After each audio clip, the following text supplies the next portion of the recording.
Two people both have $100,000 to invest. The first one builds the kind of portfolio most retail investors end up with: 14 different funds, a sector ETF for tech, a thematic ETF for clean energy, an actively managed fund, a friend recommended, 2 individual stock picks, gold, and a small allocation to crypto. The second person buys 4 index funds, sets up an automatic monthly contribution, and never touches it again. 10 years later, the second person has roughly $50,000 more than the first. Same starting capital, same market. The difference is that simpler beat fancier by a wide margin, the way it almost always does. By the end of this video, you'll have the 4 funds, the percentages, the specific tickers at each major brokerage, and the 3 subtypes of funds you should actively avoid. But first, why most portfolios are over-engineered to begin with. The financial industry profits when you trade more, hold more funds, and pay more fees. So almost every piece of investing content you've ever consumed has subtly pushed you toward complexity. More funds, more sectors, more themes, more rebalancing, more sophistication. The truth is the opposite. Every academic study of long-run portfolio returns finds the same thing. Simple, broadly diversified, low-cost index funds beat the vast majority of actively managed and theme-based portfolios over 20-plus year horizons. The professionals running billion-dollar pension funds quietly use simple index-based allocations internally while marketing sophistication to retail clients. The math is settled. The marketing is the noise. 4 funds, properly chosen, do the job for almost any investor at almost any age. The first fund you need is a total U.S. stock market index fund. This single fund owns every publicly traded U.S. company, from Apple and Microsoft down to the smallest small-cap names. You're not betting on which sector will win, you own all of them. You're not betting on which company will dominate, you own them all. Over decades, the U.S. stock market has averaged roughly 10% nominal returns, about 7% after inflation. This fund is the engine of your long-term wealth. Specific tickers: at Vanguard, it's BTI. At Fidelity, it's FCROX or FSKAX. At Schwab, it's SCHB. All do the same thing. Pick the one your brokerage offers cheapest. Expense ratio should be under 0.1%. Anything higher is overpaying for a commodity product. The second fund you need is a total international stock market index fund. This owns developed markets like Europe and Japan, as well as emerging markets like India and China. Why do you need this? Because the US is about 60% of the global stock market capitalization, but 100% of your career, your salary, your home equity, your everything. You are already extremely concentrated in the US economy. International diversification balances that. In any given decade, US stocks might outperform international or vice versa. Owning both means you don't have to guess which one will win the next 20 years. Tickers: BXUS at Vanguard, FCILX at EIHX at Fidelity, SCHF at Schwab. Same idea, different brokerage. The third fund you need is a total bond market index fund. Bonds don't make you rich the way stocks do, but they don't crash the way stocks do either. They provide stability and rebalancing fuel.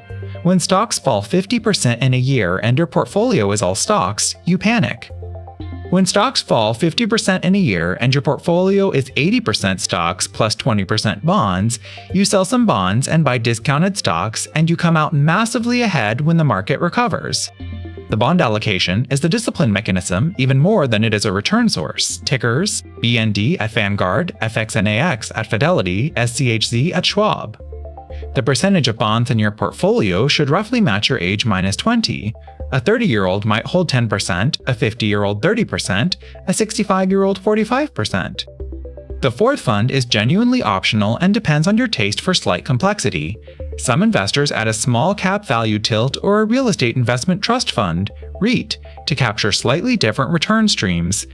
Small cap value has historically beaten the broader market over very long periods with more volatility. REITs add a real estate exposure that doesn't perfectly correlate with the stock market. Tickers: VBR for small cap value, V&Q for REITs, both at Vanguard, with Fidelity and Schwab equivalents. Holding 5 to 10% in this fourth fund is a tilt, not a transformation. If you skip it entirely, you've lost very little. If you add it, keep the allocation small.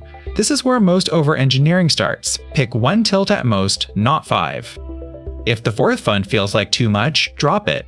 The 3-fund portfolio, total US stock, total international stock, total bond, is genuinely enough for 99% of investors over a normal career. Famous personal finance writers, retired professional fund managers, and academic researchers have all converged on the same basic idea independently. It's not minimalist for the sake of minimalism. It's minimalist because the data says complexity past this point rarely adds returns and frequently subtracts them through fees, taxes, and behavioral mistakes. If you're choosing between 3 funds done well and 7 funds done sloppily, choose 3. The simplicity is what makes you stick with it for 30 years. The most common over-engineering mistake is buying sector ETFs on top of a total stock market fund, a clean energy ETF, a semiconductor ETF, a cybersecurity ETF, a biotech ETF. Each one feels strategic. Each one is, in reality, a small overweight bet on a slice of the market you already own through your total market fund. You're now paying higher fees on a slice you already had, while underweighting other sectors by implication. Worse, you're now making active bets. Does clean energy beat the broader market over the next 10 years? Without realizing it. The total market fund already owns clean energy companies in proportion to their actual size in the economy. That's what diversification means. Buying the sector ETF on top is reinventing active management with extra steps. Fund expense ratios sound trivial. 0.03% sounds the same as 0.75% on a yearly contribution. They're not the same. Over a 40-year career on $1 million portfolio, the difference between a 0.03% expense ratio and a 0.75% expense ratio is roughly $400,000 in compounded fees paid. The fund managers charging higher fees rarely deliver higher returns to justify them.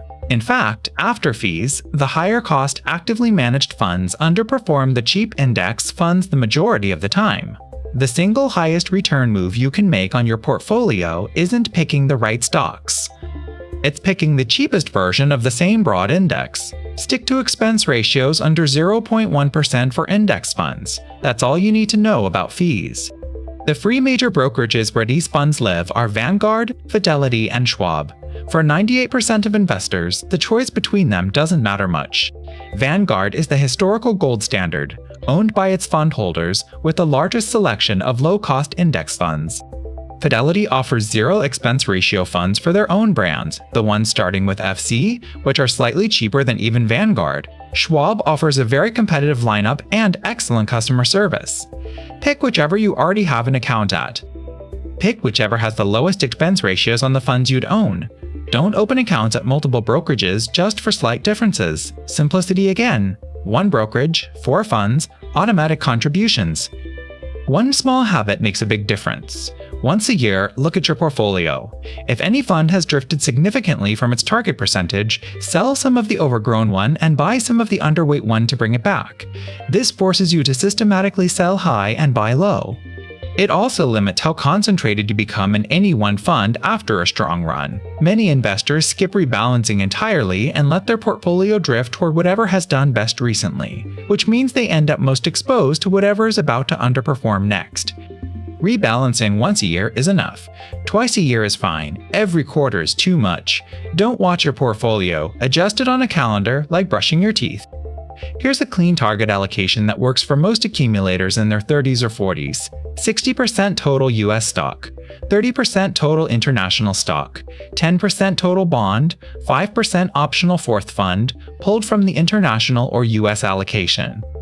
Younger investors can hold less in bonds, older investors more.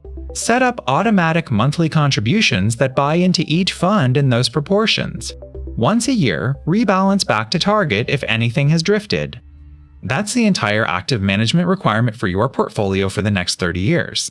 People with master's degrees in finance build portfolios more or less like this. They just charge other people to do it. So here's the whole thing in one breath. Buy a total US stock fund, buy a total international stock fund, buy a total bond fund, optionally add 1 small cap or REIT tilt.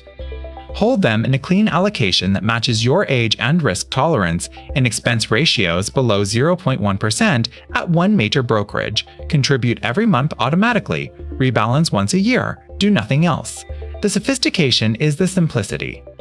The $50,000 gap in our cold open between the 4-fund investor and the 14-fund investor isn't unusual. It's the typical result of complexity losing to discipline over a decade. If this helped, subscribe. Thank you for watching and see you in the next video.